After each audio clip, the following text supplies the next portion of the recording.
Good evening and many thanks for joining us. This is the 9th day of February, the year 2026. Indeed, it's a day that a lot has happened in the world of politics, where President William Ruto has given his scorecard stating that he helped to stabilize the economy, that the country was heading into wrong direction. He actually cautioned, or rather auctioned, the country was heading into auction direction, and he helped to stabilize the economy. So that is what President William Ruto gave earlier on in his New Year report, stating, or rather regarding the state of the nation. And it still matters politics. Former Chief Justice David Maraga has vowed to push on with his presidential ambition, insisting that he is in the race and nobody can stop him. Well, that and many more will be coming in our subsequent bulletin tonight. But first thing first, here is what to expect in the next 30 minutes or so.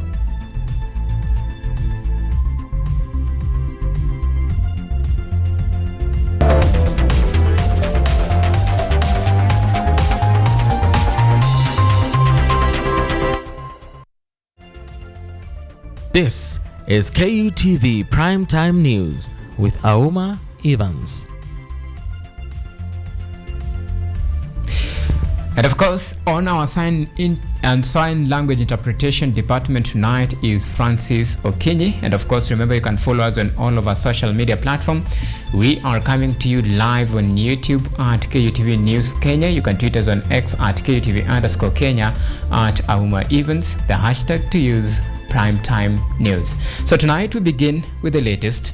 President William Ruto has today given a New Year report concerning the state of the nation during a diplomatic meeting that brought together ambassadors, where he praised his government for stabilizing the economy, cautioning that the economy was heading into the wrong direction and the country was almost being auctioned. However, the head of state stated that a lot is yet to be achieved, and of course the debt burden that continued to cripple Kenya, and he promised to work towards restoring the Kenya into the much desired promises, and of course what he promised during his the bottom-up economic transformative agenda.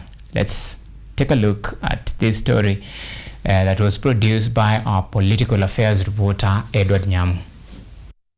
President William Ruto has yet again come out praising his government for easing the cost of living and on stabilizing the economy. According to the head of state, who was speaking in a diplomatic meeting at State House, Nairobi, the country is on the right path economically. I am very happy that in the last 3 years we have been able to conclude, sign, ratify the economic partnership agreement with Europe. It was quite a very proud moment to sign that contract here. We have also concluded the SEPA agreement with the UAE. We have also almost concluded now the agreement with China.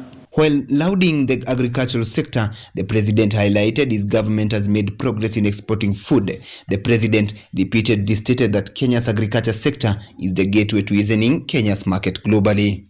And then number 3 is, as you know, Kenya is an agricultural country. We are almost exhausting the land that we can farm under rain-fed agriculture. And therefore, it is absolutely necessary for us to now venture into more of water harvesting, water storage, irrigation technology. That is the space we want to go into. On the Social Health Authority Fund, the president highlighted some of the key steps taken to stabilize the kitty, stating that his government is working to ensure that scandals are being dealt with effectively.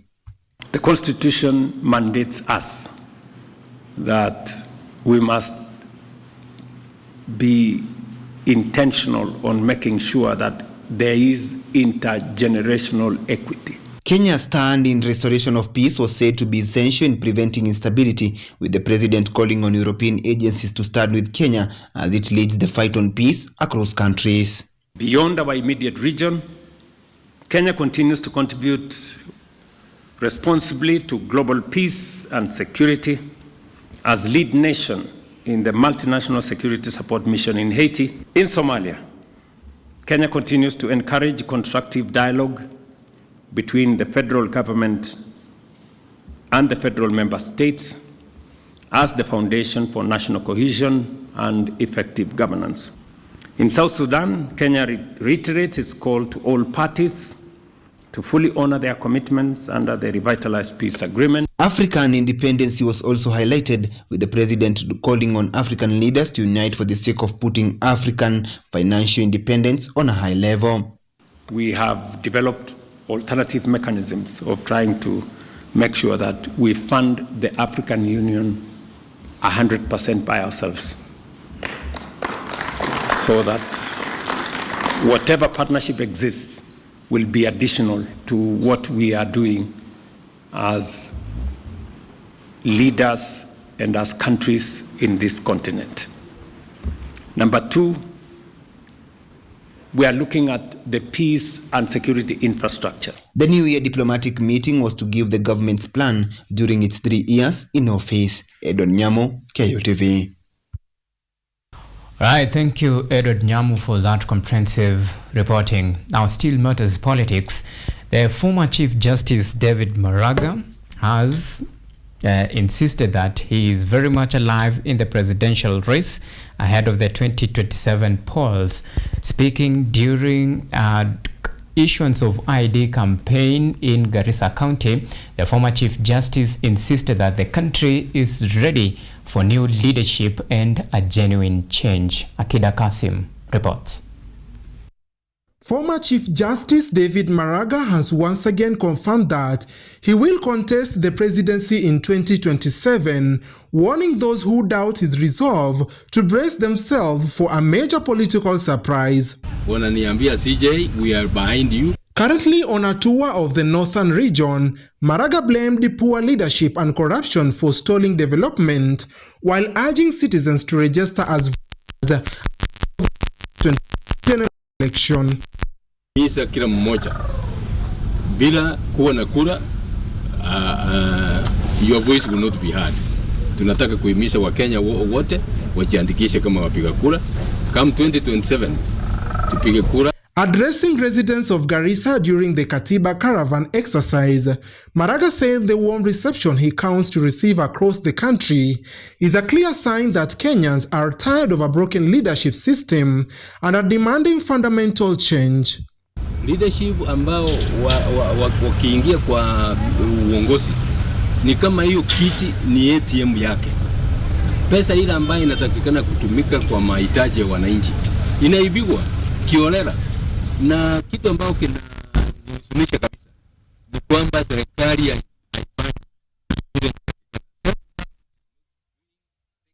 action, prosecute those people and hold them accountable. That's what we promised to do.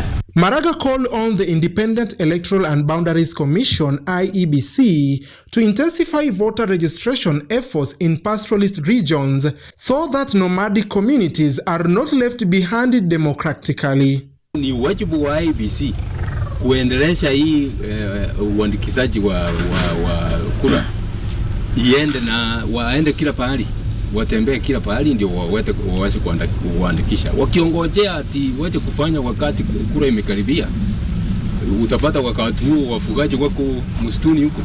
Leaders accompanying him encourage young people and women to actively participate in national leadership, noting that low voter turnout remain a major challenge. This time where there are scorching droughts, we are not coming to celebrate and dance with political tunes. We just came and felt that it's the time we talk to the people, they do some changes. If they take the voters card and they get registered with the ID cards, they can bring change. Also, we want to educate the young people and our mothers who are illiterate on the importance of becoming a voter and practicing your right. As the Katiba Caravan heads to Wajir and Mandera counties, Maraga maintains that his mission goes beyond politics, says his goal is to return the country to the core value of accountability, justice and good governance. Akida Kasim, KUTV. Now, politics aside, let's switch gears to matters health. Now, community health promoters in Embu County have stalled their community health service and down their tools over unpaid salaries. And as Caroline Kimwele reports, the community health promoters are protesting over unpaid salaries, and now they want the county government of Embu to pay them over 15.6 million unpaid salaries.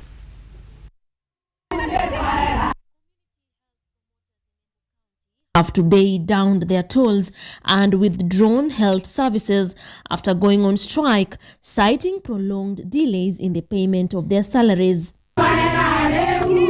The approximately 1,600 workers began their strike today, protesting salary arrears running into millions of shillings, where the county government said to owe them a total of 15.6 million shillings for several delayed pay cycles.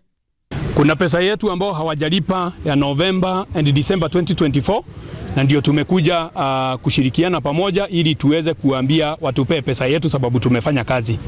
Ya pili, tuna watu ambao hawapati pesa from national government ambao tumetuma majina ya hao watu na mpaka imefika pahali mpaka hao watu wamechoka. While county officials have indicated that recent payments have been deposited into bank accounts, the workers maintain that they have not received the payments for the past 2 weeks.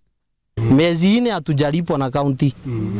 Pesa imewekwa miezi mbili kwa bank mpaka saa hii kutoka 28 January 2026. Sasa hii ni wiki ya pili inaelekea. Pesa ilipotelea wapi?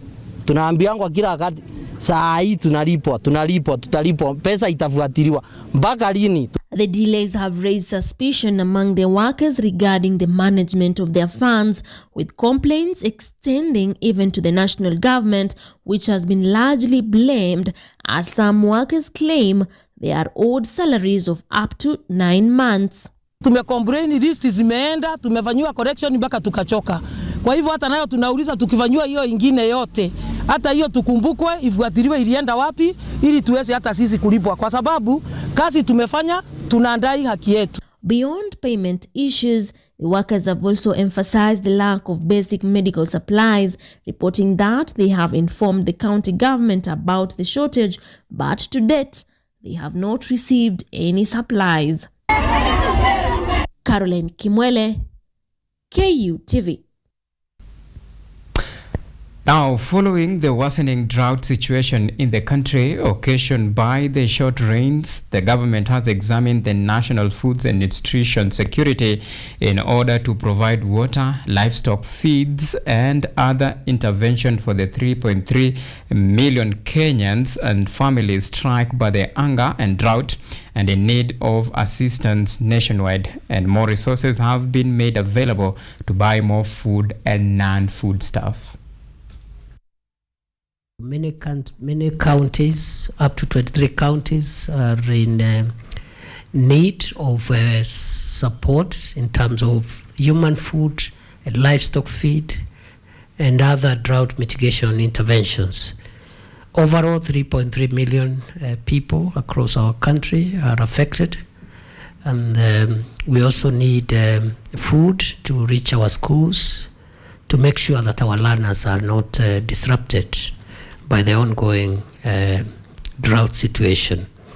Therefore, we have reviewed the ongoing interventions. We have resolved to upscale the interventions.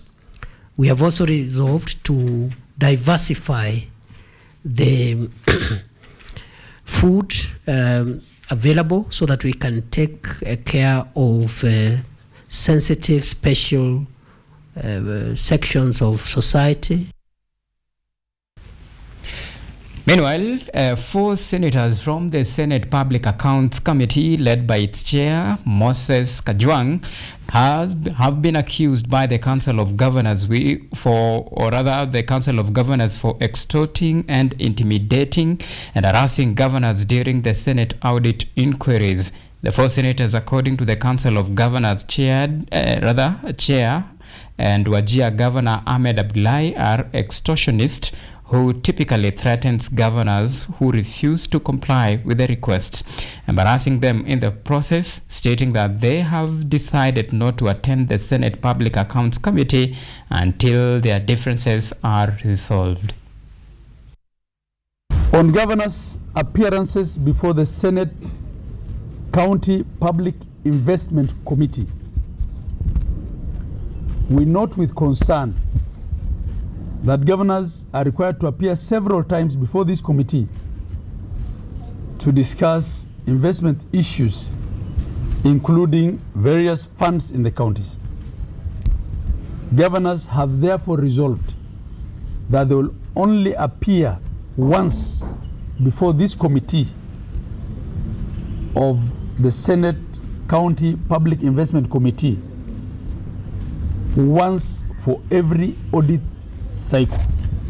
Because what's happening, we've been made to appear for this hospital, this investment, that it's not going to be possible. We will only appear once for every audit cycle. The council has resolved that governors will not appear before the Senate Public Accounts Committee until these concerns are addressed through a structured engagement between the leadership of the Senate and the Council of Governors. All right, 18 minutes past 9 o'clock, time to take a very fast break here on Primetime News. Remember, we still have much and more lined up for you, but first, let's take this very short breather.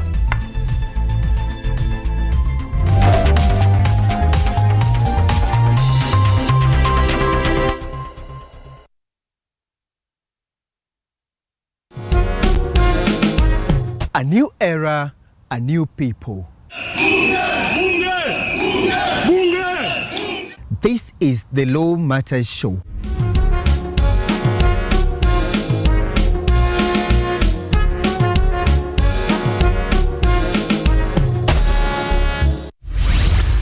A program that brings you legal sensitization on your television. My statement is written and just the quote the prosecution. I think that this loss is a setback for Raila Odinga. What policy recommendations were fronted by the candidate? With diversity, we demystify important legal issues locally, regionally, and internationally. What Tanzanians. Join me, Elvin Onsongo, as I bring you more insights on law matters. We are looking at social issues. What is the problem? Is it the economy? Is it... Law Matters Show, creating awareness, advocacy, and enhancing lives.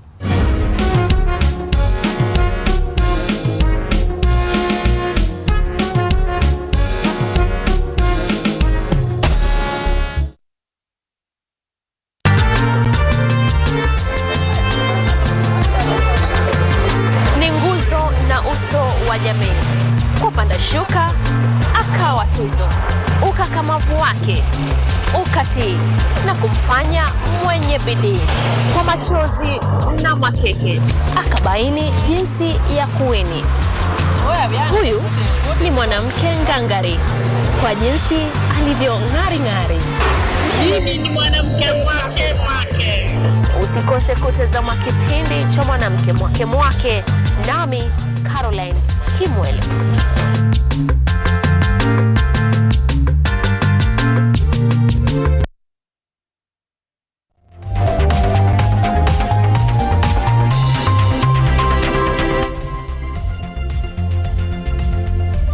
You are watching KUTV Primetime News with Auma Evans.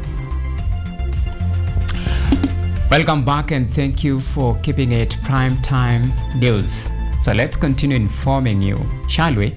Now, President William Ruto has today held talks with Anna Maria Banini, the Italian Minister for Universities and Research. The talks led to the signing of Kenya and Italy Memorandum of Understanding on higher education, on training and research through cooperative initiative and programs. The MOU aims to improve collaboration in training, research and higher education. This will facilitate the implementation of collaborative research initiative, the sharing of scientific and technological infrastructure, and the mobility of researchers, staff and students. It is our very considered position that science, technology, innovation is going to play a greater role in how countries are going to go into the future. And it is the reason why we want to enhance financing going to research, science and technology to 2% of our GDP, because it is my very considered belief. Your Excellency, today's purpose of being here is for us to sign a memorandum of understanding between the Republic of Kenya and the Republic of Italy with respect to higher education, research and innovation. We've been operating on a memorandum that was signed a long time ago, and it had come out of operation, and we thought it is important for us to have a new memorandum of understanding to allow us to be able to effect the number of programs and collaborations that we want to undertake between Italy and Kenya. Now, switching gears to Mombasa County. Now, leaders and members of the Swahili community in Mombasa County have intensified their calls for the government to take action to address what is described as decades of injustice. Describing the injustice during the public forum held in Serani grounds, they demanded fair compensation and of course political representation, improved access to education, employment and land opportunities. Ateng Kanaguna reports. Swahili leaders in Mombasa County have urged the government to end long-time neglect, calling for justice, representation and better opportunities.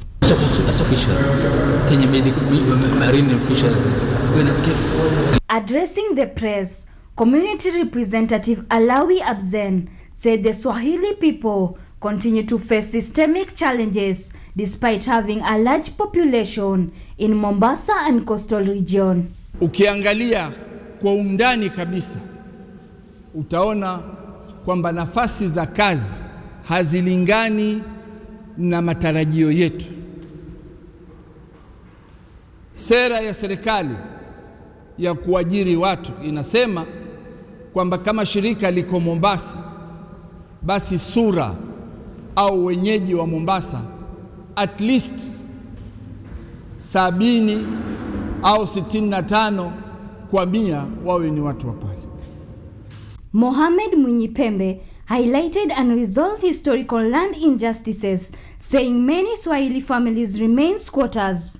Ishasemwa, lakini ujue mashamba ya wazazi wetu yalichukuliwa na watu walivyochukuliwa ile ancestral lands wakafanywa squatters. Kwa hivyo tutaka kujua mpaka decade ukiangalia wale watu waitwa Swahili ni masquatters na mashamba yao yalichukuliwa ya wazazi wao. Kwa nini hatuwezi pale popote tukawa na sisi tukapewa title deeds? Hiyo ni moja. Ya pili, sisi tumepewa majina kadhaa. We are marginalized, we are minority, we are disadvantaged.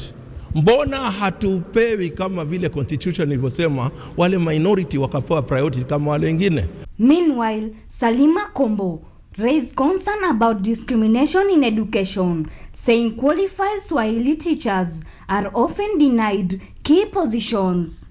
Kitengo cha walemavu ambacho naona serikali imekiacha kando, sisi kama wamiji tuwaona hatupatiwi nafasi nzuri ama hatupatiwi uwakilishi mzuri kwa upande wa walemavu. Tutaona katika serikali imetenga nafikiri shule 2 tu katika mkoa wa Pwani ambayo inashughulikiana na watoto walemavu. Twaomba ikiwezekana hizi facilities ziongezwe ama hizi institutions ziongezwe ili kusaidia jamii wanaoishi na ulemavu.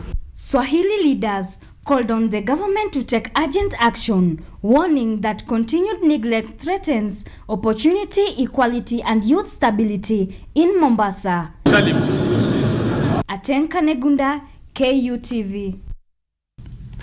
Thank you, Ateng.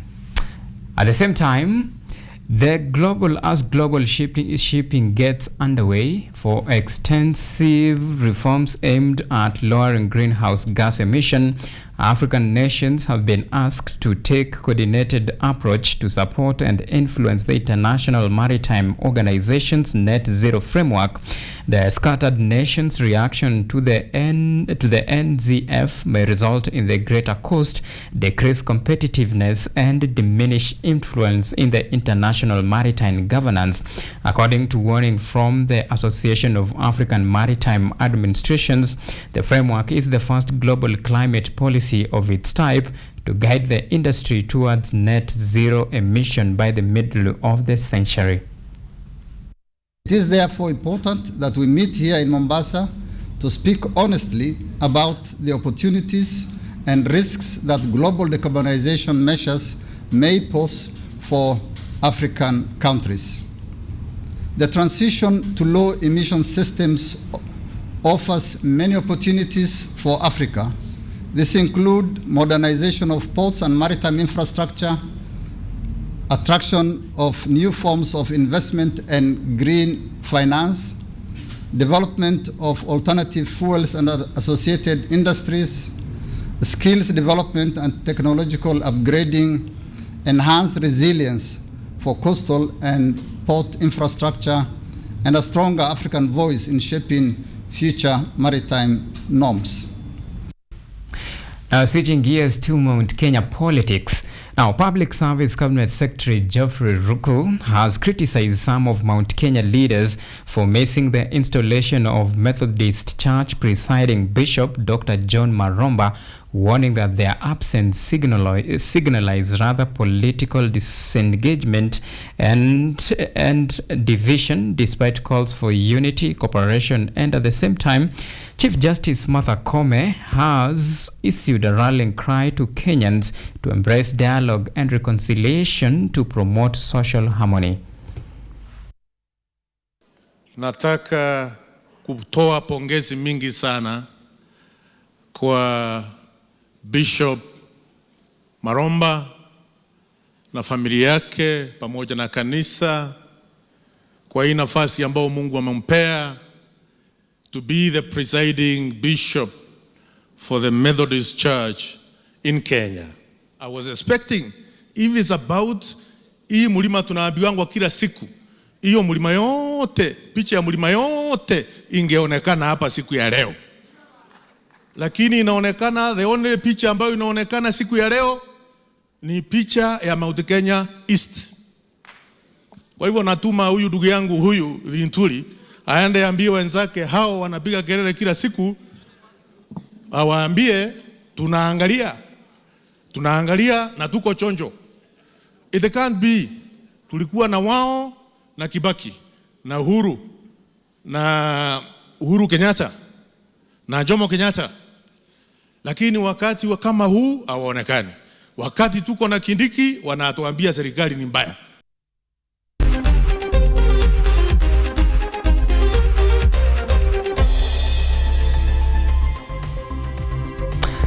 Time for the latest in the world of sports. Now, following the national government takeover of the ancient Mombasa County Stadium, football stakeholders have applauded the anticipated restart of the work. It is anticipated that the action will revitalize athletics pursuits and open doors for young people in the coastal area.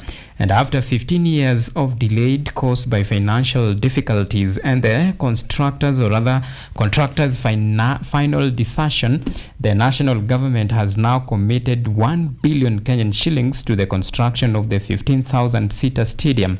The intervention is a component of the larger government efforts to expedite the facility's completion, which is anticipated to provide backup location for holding games during the Africa Cup of Nations, the AFCON 2027 football tournament set for next year.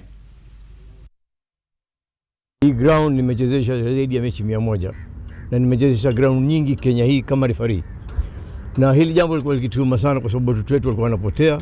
Tuna talent hapa nyingi zinakwenda. So sisi kama vijana tumekuwa kwa muda mrefu tukiambiwa kwamba Pwani kuna miadarati Mugoka. Kwa hivyo swala la Mugoka sasa mimi naomba liwekwe kando, watu wajue kuna stadium Mugoka uwekwe kando, talanta zikuzwe hapo.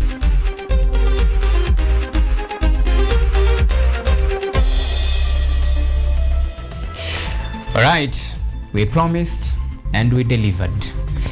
It has been 30 minutes or so of entertainment, informative and educative news that we have laid bare for you as it happens, untold stories the way it's supposed to be. Many thanks for you, our esteemed viewers, for always keeping us a company in the last 31 minutes or so. My good name is Auma. Evans Francis Okenye has been our sign language interpreter tonight. Until next time, do have a lovely night and God bless.